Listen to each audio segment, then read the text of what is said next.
Hi, I'm Gustaffo Vargas. I'm a comic artist and comic author. I make Peruvian cyberpunk and draw stories for other people too.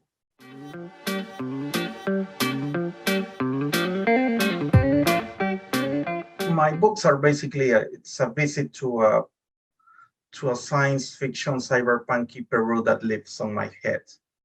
So it's a world full of, it's a very dystopian world. It's full of cyborgs and it has kind of a tribal theme going on mixed. So it's very cyberpunky, low sci-fi with high sci-fi. It's very organic. When you go to Peru, you see a lot of different things, and you kind of travel and enter to this place. So I when I came up with them, basically I started thinking, what could this could be in, I don't know, 50, 70 years or something like that. So I build up with what's there. So you might recognize some Peruvian things that are very Peruvian and that actually are there right now, like food and some local things or how people behave or how they look. And I mixed that with our ancestors, which were Incan, and even before the Incan culture, pre-Columbian cultures. So all that mixed with new technology mash up and create this dystopian world. I always drawn since I was a kid, and I always loved comics. I think my first love was because I was born in Peru and I lived in Peru until I was in my late 30s. So, and I'm an 80s kid. So you wouldn't have any comic book shop. Sometimes you would have just only some off-license shops or kiosks where you could buy one issue of something, usually a superhero thing. But still, it wasn't easy to find comics in general. You could see some stuff, and you could not follow anything. Like Little Nemo in Slumberland, Asterix, The Smurfs, Tintin, Hogarth, Tarzan, Esteban Maroto, Son of Kinos. It was very, very varied.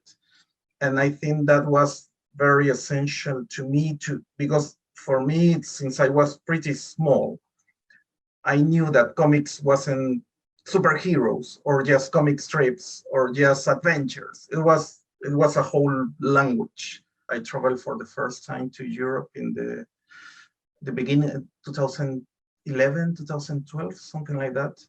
And I went to Brussels, I went to the Cartoon Museum, and I also went to bande dessinées shops in Paris.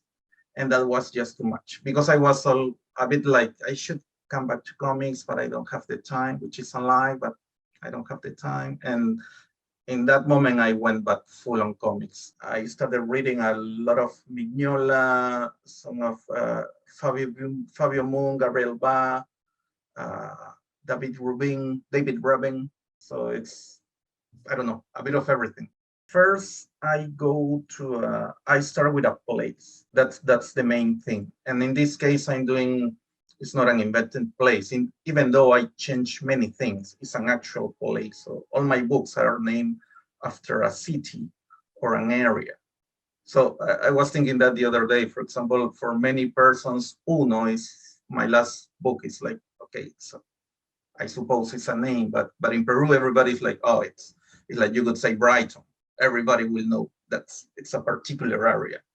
And so first I go there, and then I start exploring themes. And after exploring the area and the people and a bit the demography, and I start getting ideas of what I'm going to do. When I'm getting there, little by little, characters start to appear. But they're still a bit like they don't have that much personality. It's more like, okay, I think I will put you a gang and you're going to be bad. You're like, all right. Or then it's like, no, I think you're going to be a salesman on a shop. Okay, drop the gun and go there. And little by little, they kind of start appearing as a world build. So it's not that much as a decision, but it just makes sense towards the story. And I also kept on looking for different animals. In some moment, he was the dog. In some moment, confronts or what's the name of this bird? Red tail, I think. But in some moment he was going to fight a snake, but it was a bit too. It was going to make a bit too confusing, and both were on the ground. I wanted maybe I could try to use a bit more space of the air, something flying.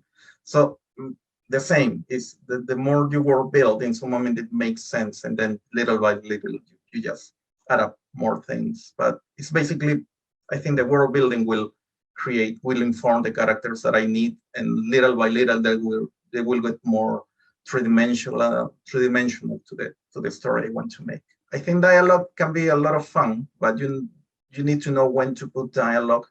And I don't care if people is going to I don't know, to spend 2 minutes for reading my books or 10 minutes. I don't care about that, because the story is there, and if it doesn't need dialogue, you don't put dialogue. If it needs dialogue, yeah, make the conversation however you want to explain. So I try to respect the story more than the reading or any kind of manipulation in order for my book to work in that way. Hello, this is Gustaffo Vargas, and I want to talk a bit about my latest Kickstarter called PILCUYO, a Peruvian Cyberpunk Saga.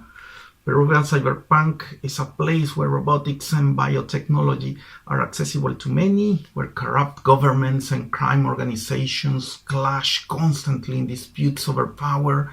In this book, we will see what happens to our main character, Lila. Last time we saw her, she was in a very difficult situation.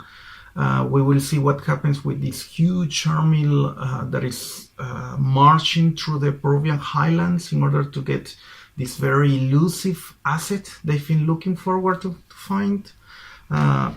This is the third book of the ALTIPLANO Saga, the final book. The first book is Manu, the second is Puno, and this is the last book. On the campaign, you can get PILCUYO, you can also get the 3 books. And if you want to know a bit more about the other Peruvian cyberpunk stories, you have also Lima and Trujillo available through the campaign. You will have original pages, cyberpunk sketches, bookmarks, and more goals that I will relive as the campaign advances more. But anyway, I really love if you can join me in this adventure of PILCUYO, a Peruvian Cyberpunk Saga. Thank you.